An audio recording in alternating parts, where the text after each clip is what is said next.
nakikinig sa Target On Air. Target On Air. Itong sinasagawang paghahanda po ng Sulu Provincial Government para po dun sa pulong po nung Technical Working Group ngayong August 22 mga kaibigan. Kumbaga kasama ang kinatawan po ng probinsya po ng Vice Governor. Ito, suki natin. Napakadaling kausapin si Vice Governor Abdul Sakurtan. Magandang hapon, Governor. Tayo po'y napapakinggan sa Target On Air. Unang-una po ano po yung nilalaman po ng dokumento na ipipresenta ninyo sa pulong po ng Technical Workshop Group po sa darating pong August 22 po, Vice Gov. Maganda nga po naman, Karek. Sa unang pag-meeting ng Technical Working Group, ako po ang alternate ni Governor. Apa. So ako ang uupuro sa Technical Working Group na meeting per session. Siyempre, ang unang natin ay siguro tayo doon sa mga items na madadagdagan. Ang items ng mga ibang mga opisina dahil naka-merge, naka-lump yung mga ibang mga Ministry of Agriculture, Agrarian Reform, Fishery, nagkaisa. So, siyempre, dapat i-disband yun at susundin ang ng structure ng national government. So, kanya-kanyang, siyempre, kanya-kanyang mga staff yan. Apa. So, yun ang hingin natin. And of course,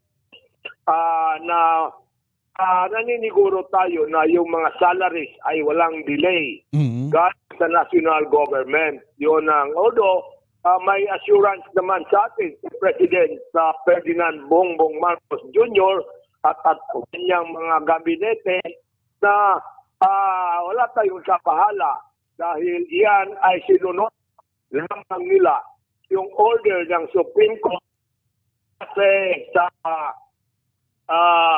result ng plebisito noong nagawa sa 2019 na hindi ang boto ng Sulu kasi no doon sa ratification noong submit sa plebiscito sa taong ang batas. So no naman ang Sulu, gaya rin ng mga Isabela City. Apa. No, hindi dapat kasali. So masaya naman kami kasi unang-una yung geography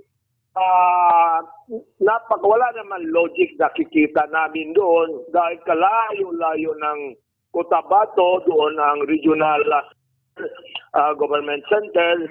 Napakalayo. Magbabalko muna kami, tapos mag-overland, dadaan ng bago kayo makarating doon sa regional center namin na kung pwede naman kami dyan sa Zamboanga.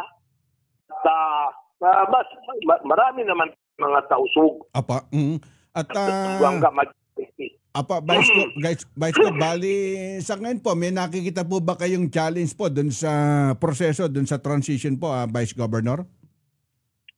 Naman tayo nakikita ng mga challenges dyan kasi of course, napag-usap-usapan na yan, inayos na yan sa ng mga iba't ibang departamento, lalong-lalo na ang DBM, ang kinonsulta na rin yan ang ibang mga departments as well as dinaan din yan sa Department of yung sa DILG, Department of Interior and Local Government.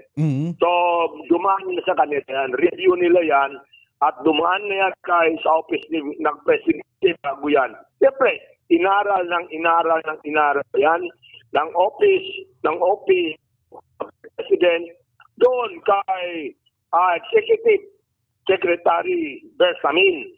So, walang problema.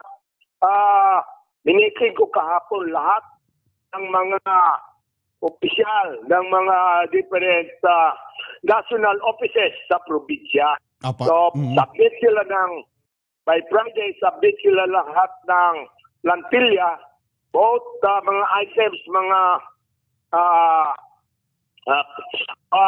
yung filled up at saka unfilled na items, as well as the corresponding mga grades ng salaries nila para at least alam ng national government. Apa. So, wala tayong problema dyan. In fact, very confident tayo. Susuportahan tayo ng national government ng gusto para dahil matagal na kami naiwan in terms of development, Tama pa. present ay setback. Malayo na malayo kami sa ibang mga ibang mga probinsya. Setback ang namin, development namin. Apo, Kaya at masaya po. Balik na kami sa national government. Apo, at Vice Gov, bali, meron po bang timeline po ba kung kailan matatapos itong buong transition sa Sulu sa Region 9, Vice Gov? Of course, sa ngayon, pa rin ang nagsusweldo hanggang December. Hindi naman sila dapat babayaan nila. Kasi, una, bondo naman ng BARM ay galing din sa national government. Yung block grant na yan. Apa. Oo. Tsaka, magkaroon ng problema yan dahil mawawalan ng serbisyo. Kakaproblema. Kung wala naman sweldo, wala naman magsiservisyo. So, wala tayong problema. In fact, expectation natin, although very optimistic about the development sa ating lalawigan kasi gusto namin gawing model kami. Tama pa. Yung kasi iba yung image ng Sulu, especially a Muslim-dominated province, mga like 95% na Muslim province, although religion is not an issue, ay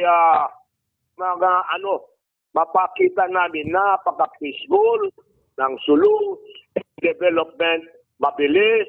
Kausap ko ang mga mga empleyado so kami very inclusive kami in terms of